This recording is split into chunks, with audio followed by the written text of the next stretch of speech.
안녕하십니까. 오늘은 건축 현장 시공 실무, 건축 시공 현장 실무 29차 시 강의를 진행하겠습니다. 자, 마감공사 두 번째 과정으로 목공 인테리어에 대해서 알아보기로 하겠습니다. 단독주택에서 가장 많이 사용하는 게 목공 인테리어입니다. 우리 사무공간이나 면적이 넓은 공간에서는 앞에서 배운 경양철골, 금속 인테리어를 많이 하는데 불연제고 또한 내구성도 있고 또 비용이 면적이 넓으면 넓을수록 3분의 1 수준에 할 수 있는 인테리어입니다. 등박스라든가 이런 것도 전부 금속 인테리어 가능합니다. 광고공사에서는 등박스라든가 이런 것도 전부 금속 인테리어를 많이 하죠. 간접 조명이 나오게도 할 수 있고. 목공 인테리어는 주로 소규모 단독주택에 많이 하고, 그 다음에 상가나 호프집이라든가 공간이 좁은 공간에서는 목공 인테리어를 많이 합니다. 목공 인테리어가 사실은 인테리어 부분 중에서 목공이 차지하는 비용이 가장 큽니다. 우리가 어떤 공사를 하든지 그 비중이 큰 부분을 적자를 보면 안 됩니다. 적자를 보게 되면 그걸 메꿀 수 있는 방법이 없습니다. 도장이라든가 아주 간단한 공사, 하루 이틀에 끝나는 공사는 적자를 봐도 범위가 큰 공사에서 이윤이 남으면 메꿀 수가 있는데, 어떤 인테리어든지 목공 부분이 비중이 가장 큽니다. 그래서 목공 부분이 적자를 봐버리면 그 이윤을 갖다가 어디 메꿔낼 수 있는 방법이 없는 부분입니다. 굉장히 중요한 비중을 차지하고 있습니다. 인테리어뿐만 아니라 도로공사라든가 이런 데 가면은 거푸집 목공들도 비중이 굉장히 큽니다. 공사 금액 중에서. 그래서 목공 부분만 도급을 주고 나면은 철근 콘크리트를 도급할 사람이 없어요. 돈이 안 남기 때문에. 그래서 철근 콘크리트를 목공 인테리어, 거푸집 목공들이 일괄적으로 받아서 같이 하게 됩니다. 대부분 다. 그리고 일반 건축 현장에서도 목공 부분이 비중이 가장 큽니다. 그래서 절대적으로 목공 부분은 적자를 보면 안 됩니다. 자, 목공 인테리어 일반 사항은 이 시방서에 명시한 사항 이외에 기타 사항은 건설부 제정 건축 표준 시방서에 준해서 합니다. 우리가 시방서가 뭐냐? 시공 방법을 얘기하죠. 시공 방법인데, 이 시공 방법을 공사 계약할 때 제대로 제시하지 않는 사람은 공사 계약을 하면 안 됩니다. 시공 방법을 모르니까. 시공 방법을 제시를 해야 어떻게 공사하는데 방법이 어떤데 비용이 어떻게 들어간다는 걸 건축주가 알 수가 있겠죠. 자, 적용 범위. 건축물 내부 전반의 목공사는 아래 사항을 적용한다. 모든 시공도면은 각 항목의 설치나 사용 전에 제출하여 승인을 받았는가 검사한다. 모든 작업이 승인된 시공도면에 따라 수행되는지 점검을 하고, 검사처로부터 받은 모든 승인된 견본을 사용 장소 및 형태에 따라 꼬리표를 부착하고 현장 사무실에 비치를 한다. 자, 재료의 어떤 견본이라든가 카탈로그라든가 이런 걸 갖다 제시를 해서 그 승인받은 재료는 항상 부착이 돼 있어야 돼요. 보관이 돼 있어야 된다. 왜? 그 같은 재료를 사용하는가 안 하는가 발주자 측에서 항상 확인이 필요하기 때문에. 우리 단독주택 현장에서는 잘 안 지켜지죠. 왜 그러면 관공서 현장에서는 잘 지켜지는데 단독주택 현장이나 관리 감독하는 사람이 없으니까. 또 감독이 해도 허술하고 사실은 이 공사라는 거는 공사업자가 도급을 받아 해도 현장 책임자가 반드시 있어야 진행이 가능하고 순서대로 제대로 진행이 가능합니다. 그러면 소규모 단독주택공사, 그러니까 60평, 200평방미터 미만 공사는 건축주가 직영으로 할 수가 있습니다. 목공대로 부르고 페인트공은 페인트공대로 부르고 조적공은 조적공대로 불러서 작업을 할 수가 있지만 거기에도 감독자가 있어야 됩니다. 왜? 일목요연하게 시공계획을 짜서 시공계획대로 진행해줄 감독자가 반드시 필요합니다. 업체가 해도 필요하고 직영공사를 해도 필요하다. 뭐 건축주가 전문가인 경우에는 본인이 직접 하면 된다. 그렇지 않고 요즘 들어서 국토부에서 2017년 2월 4일부로 현장관리자 확대 배치 제도가 시행되면서 도장기능사, 도배기능사, 타일기능사, 목공기능사 이런 자격증 소지자가 현장관리자로 자격증만 등록을 해서 승인을 받고 나서 공사를 진행한다. 과연 그 사람들이 처음부터 끝까지 공사 진행 과정을 알 수가 있느냐. 이 국토부 법이 잘못된 겁니다. 굉장히 잘못된 거죠. 기능사 등급 이상 자격증을 가지고 2년이든 3년이든 그 이상 현장에 직접 공사 진행했던 경험이 있는 사람들로 배치해야 되는 거예요.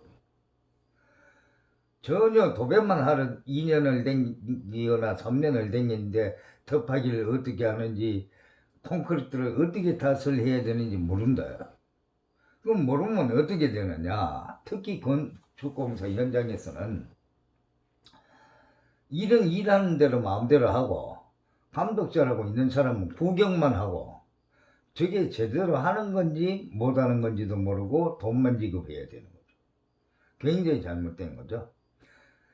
그 다음에 현장에 반입된 자재들이 승인된 견본과 동일한 것인지 반드시 확인해야 된다. 이거 뭐 산 걸로 바꿔치기 할 수도 있겠죠. 그 다음에 재료의 종류 및 재질은 수급자는 전기 건조목을 사용하여야 하며 정 물량에 대해 전기 건조목 여부를 확인할 수 있는 증명을 감독원에게 제시해야 된다. 자, 내장공사는 무조건 함수율이 15% 내지 12% 이하라야 된다. 우리가 가구는 12% 이하. 목조주택에서 구조자는 15% 이하. 이렇게. 함수율이 많은 자재를 갖다 사용하면 비틀림 현상이 생기죠. 목재가 건조되면서 변형이 생겨버리죠. 그래서 항상 건조목을 사용해야 된다. 그 다음에 목재결 또는 가공하는 치수에 따라 감독원의 승인을 득한 후에 대패질 이외에 마무리를 할 수 있다.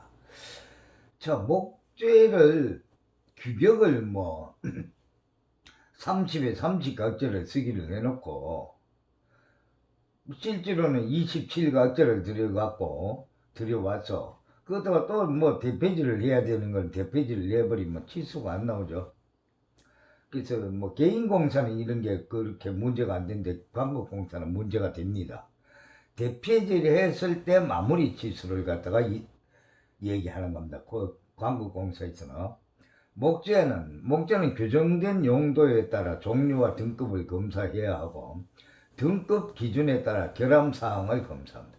옹기가 잔뜩 들어오는 각재를 갖고 와서 현장에서 운반해 보면은 들고 옮기는데 뚝 부러지는 각재도 있습니다. 또 시방서에 따라 목재의 허용 함수비를 점검한다. 우리 함수비를 그럼 어떻게 점검하느냐. 함수량 측정기라고 해서 포켓 주머니에 이렇게 딱 넣어도 되는 이런 장비들이 있어요. 요즘은 그런 걸 가지고 이렇게 목재에 갖다 대면은 목재 함수율이 측정하는 장비가 있습니다. 그럼 단독주택에서는 이걸 할 사람이 거의 없죠. 이거는 거의 하지 않는다. 그 다음에 목재는 배수가 양호한 장소에 지면에서 격리시켜 바닥에 놔놓으면 안 됩니다. 바닥에 놔놓으면 그 바닥에 있는 습기가 목재에 올라와서 목재가 변형이 됩니다. 격리시켜 보관하며 함수비 증가를 막기 위해 덮개를 이렇게 덮어 씌워야 됩니다. 왜?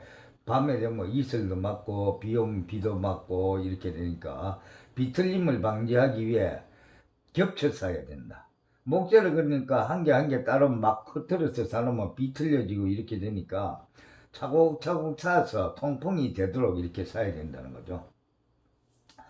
그 다음에 미장 모르터가, 우리 미장 모르터라는 용어가 나오는데, 시멘트하고 모래하고 섞은 걸 사모래라고 그런다 그랬고, 시멘트하고 모래하고 에다가 물을 반죽해서 해놓은 거를 모르터라고 합니다. 미장 모르터가 건조되고 창과 문 또는 바람막이가 설치되기 전에 목재를 건물 내부를 들여와서는 안 되며, 자, 그 바닥에 미장을 했거나 이런데 거의 건조되기 전에 목재가 들어오면 안 되죠. 거기서 나오는 모든 습한 전기, 그러니까 증발하는 그 전기가 목재에 다 들어가게 돼 있죠. 그 다음에 추운 계절에는 영구적이거나 임시적인 난방 설비가 준비되어야 된다. 우리가 온도라는 게 상당히 중요합니다. 상당히 중요한데, 우리 앞에서 배운 석고보드 시공도 우리 온도가 있었죠. 온도가 있었다. 우리 바닥에 깔은 데코타일이나 온돌말로도 기준 온도가 있어요. 그 온도보다 맞지 않는 데 들어오면 나중에 온도가 증가하거나 내려가거나 이렇게 하면 목재가 변형이 됩니다. 그 온도에 적응이 돼야 돼요. 그 다음에 공기 중에 오염 또는 손상의 우려가 있는 재료 및 기성 부분은 토분 먹임, 종이 붙임, 널대기, 기타 적당한 방법으로 이렇게 보양을 합니다. 공기 중에 오염이 되어 있을 때는 오염이 되지 않게끔. 그 다음에 가공했는 재료, 가공전은 습기, 직사일광을 받지 않도록 하고 건조 상태로 유지한다. 직사일광을 받으면 어떻게 받는다? 햇볕이 받는 부분은 뜨거워서 늘어나고 햇볕이 안 받는 반대쪽은 그대로 있죠. 그러면 햇볕이 받는 부분이 늘어나게 되면 어떻게 되냐? 오징어 굽는 것처럼 이렇게 뒤집어져서 말리는 것처럼 이렇게 목재가 변형이 되어버립니다. 그래서 목재는 가공 또는 설치 후 비에 맞지 않게 하고 필요시 감독원이 지시하는 것은 직사광선을 받지 않게 한다. 대패질의 정도, 치장면은 그러니까 목재가 바로 이렇게 외부에 노출되는 면은 특기 시방에 정한 바가 없을 때는 모두 대패질로 마무리한다. 또 대패질의 마무리 정도는 상중하 3종을 하며 특기 시방에 정한 바가 없을 때는 중물 표준을 한다. 그 다음 합판은 나왕 합판으로 KSF3101 규정에 합격한 것으로 다음 기준에 의한다. 습기에 노출되는 합판은 2종 합판, 준내수 합판 1급으로 한다. 합판이 이 내수 합판이 있고 준내수 합판이 있고 일반 합판이 있습니다. 그러니까 습기에 노출되는 합판은 2종 합판, 그러니까 준내수 합판으로 바깥에 그 부집이라든가 이런 걸 하는 경우는 내수 합판을 해야 되겠죠. 기타 실내에 사용하는 합판은 3종 합판, 비내수 합판 1급으로 한다. 습기에 노출되는 부분은 수분에 좀 강한 준내수 합판으로 하고, 실내에는 그냥 비가 맞지 않겠죠. 습기가 들어가지 않습니다. 그래서 3종 합판, 비내수 합판 1급으로 한다. 형상 및 치수는 도면에 의한다. 그 다음에 합판 붙임은 벽 천장 붙임은 나비로 나누어 갖추고 걸레바지 올림 기타와 접합은 턱소리 없도록 한다. 이게 무슨 말이냐면 벽이나 천장 붙이면 나비, 그러니까 넓이 얘기하죠. 넓이를 이렇게 나누어서 갖추고 걸레바지를 이렇게 올려서 딱 붙일 때는 틈이라든가 걸레바지가 턱이 생기면 안 되죠. 턱이 생기면 턱 위에 항상 먼지가 쌓이고 틈이 생기면 먼지가 들어가서 세균의 번식처가 됩니다. 그래서 붙임 처리는 목재 바탕면에는 접착제를 사용하여 이렇게 붙이고 그 다음에 종이 천유의 붙임 바탕이 되는 합판의 못받기 경우에는 농막이 처리를 한 못을 사용한다. 바깥에 벽지를 바르거나 천을 원단을 붙여서 모양을 내거나 패브릭이라 그러죠. 패브릭 원단을 붙여서 모양을 내거나 여기는 제가 빼먹었는데 도장하는 면도 마찬가지 또 이 못박기 못을 박는 거 타카핀을 박는 경우에는 항상 못이 농막이 처리되어 있는 못이라 해야 된다. 왜?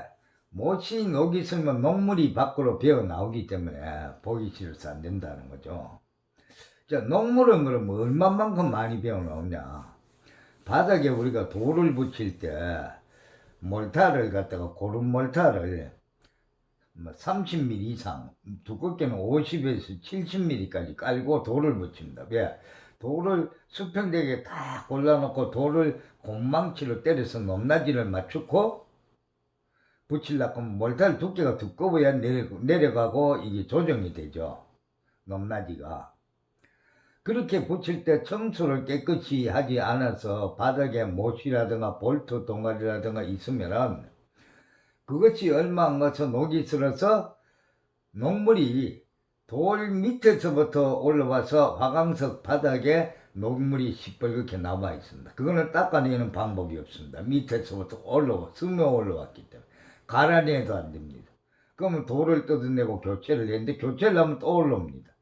그러면 밑에까지 파내고 몰타까지 파내고 볼트를 찾아내서 드러내고 다시 돌을 교체를 해야 됩니다. 그 정도로 녹물은 많이 그렇게 배어 나옵니다. 녹물이 철이 우리가 굉장히 내구성이 좋다고 하는데 철은 방청이 안 되면 금방 녹습니다.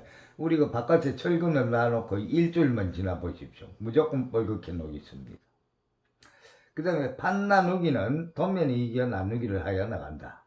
우리가 붙이는 벽에 붙이는 판을 나누기 해서 도면에 이어서 나누기를 하여 붙여나간다. 그 다음에 합판 및 MDF 규격. 우리가 합판은 첫 번째 사용하려면 규격을 좀 알아야 되는데 36 합판이라 하면은 910mm에 1820mm 크기입니다. 석자 6자. 그 다음에 두께는 5mm, 요즘 베트남산은 4.5mm 이런 것도 있어요. 그래서 5mm, 7.5mm, 8.5mm, 12mm, 15mm, 18mm 이렇게 쭉 합판은 나갑니다. 제가 12mm라고 썼는데 정확하게는 11.59mm입니다. 이게 왜 그러냐면 합판이 왜 그런 두께로 나오냐면 합판은 우리가 제작을 할 때 판재를 가로 세로 이렇게 격자로 갖다 눌러 붙인 거예요. 그래서 두께, 그러니까 합판 한 겹, 두 겹, 세 겹, 그러니까 항상 홀수 붙입니다.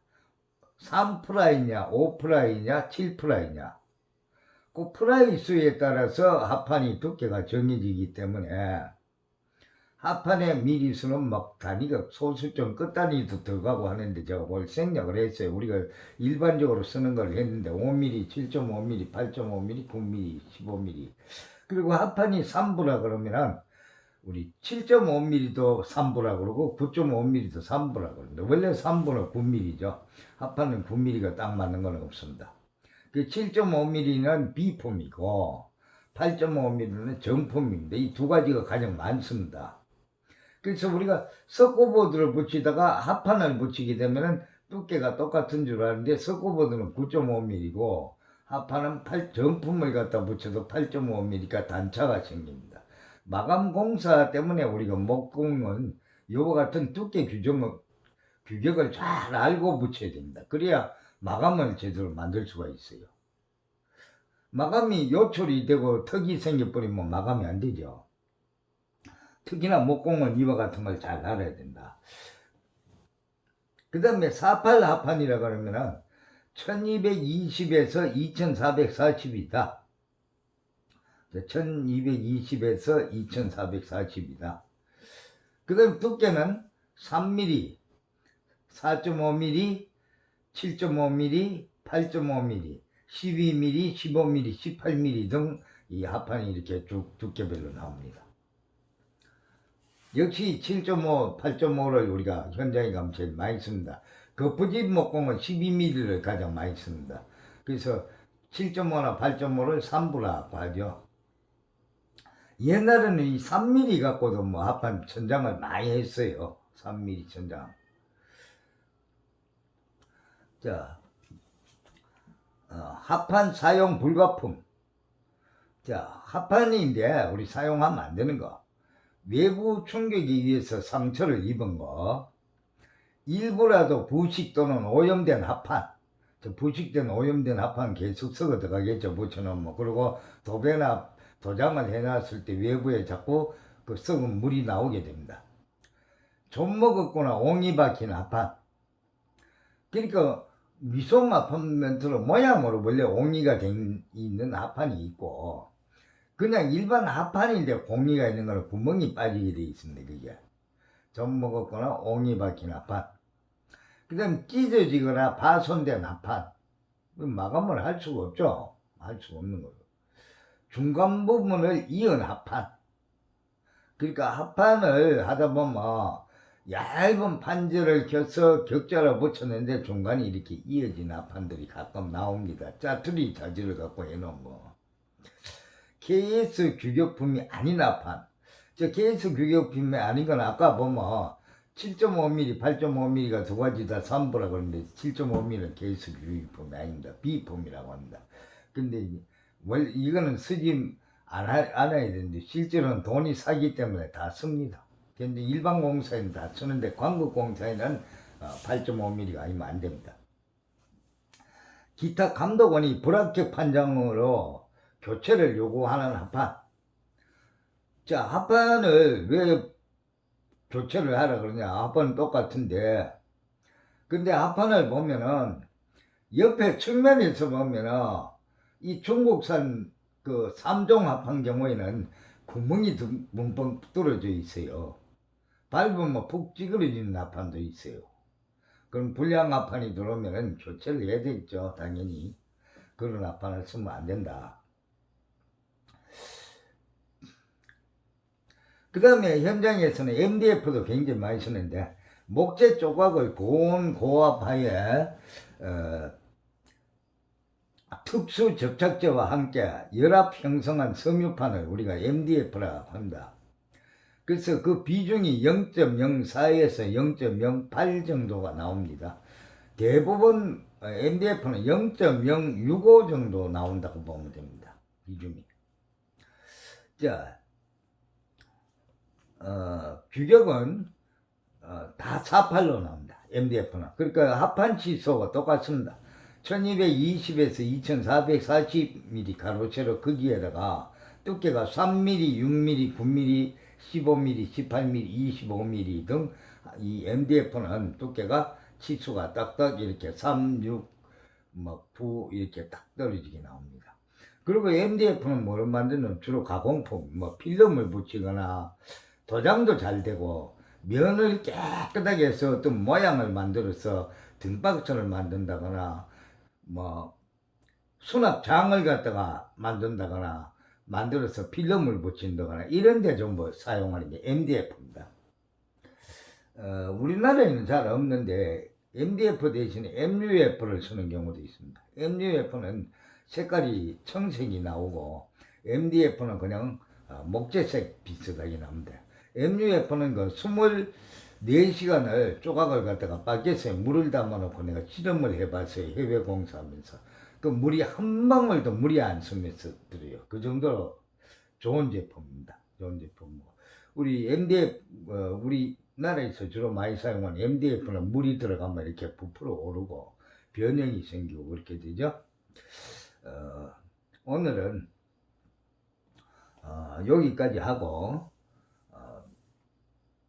다음 차치에서 또 견본 및 마감 치수에 대해서 설명을 하고 앞으로 시공할 목재 인테리어 그 벽틀이라든가 천장이라든가 시공하는 방법까지 계속 연속적으로 진행을 하도록 하겠습니다.